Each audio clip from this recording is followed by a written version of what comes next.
नमस्ते दोस्तों, super ERP software में जब बारकोड प्रिंट करते हैं तब इस टाइप की एरर आ जाती है, कैन नॉट ओपन डेटाबेस, और वो प्रिंट नहीं करने देता है। इस टाइप की जब भी एरर आती है तब उसको कैसे फिक्स करना है वो हम इस वीडियो के अंदर आज बताने वाले हैं।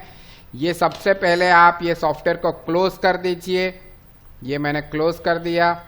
अब मैं यहाँ हमारे डेस्कटॉप के ऊपर जो आइकन पड़ा है सॉफ्टवेयर का उसके ऊपर राइट क्लिक करेंगे और ये ओपन फाइल लोकेशन दबाएंगे ताकि इसकी जो भी फाइल है बारकोड की वो फोल्डर में हमको ये सॉफ्टवेयर ये क्लिक ले जाएगा। ओपन फाइल लोकेशन, ये जरा बराबर ध्यान से देख लेना। ये मैंने दबा दिया, ये हमारा फोल्डर ओपन हो गया। फोल्डर के अंदर आप जाओगे तो एक बार डीबी करके फोल्डर होगा इसके अंदर, ये रहा बार डीबी। ये बार डीबी फोल्डर को डबल क्लिक करके ओपन कर लीजिए। यहाँ पर ये डीबी केक करके इस टाइप की फाइल होगी एमएस एक्सेस के अंदर। माइक्रोसॉफ्ट एक्सेस होगा इंस्टॉल तो भी ये ओपन करने देगा। इसको ऐसे करके डबल क्लिक करके ओपन कर लीजिए। ये देखो ये फाइल ओपन हो गई।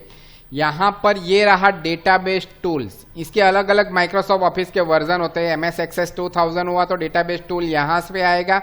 2008 या 7 हुआ तो यहाँ पर एक बटन आएगा, उसके ऊपर क्लिक करना है। क्लिक करते ही मैनेज करके लिख के आएगा, वहाँ पर क्लिक करके कॉम्पैक्ट एंड रिपेयर डेटाबेस इस तरीके से आएगा। ये बटन दबाना है, डेटा को कॉम्पैक्ट एंड रिपेयर कर देना है। ये फटाक से बंद कॉम्पैक्ट हो जाएगा। ये मैंने बंद कर दिया, ये डेटा रिपेयर हो गया।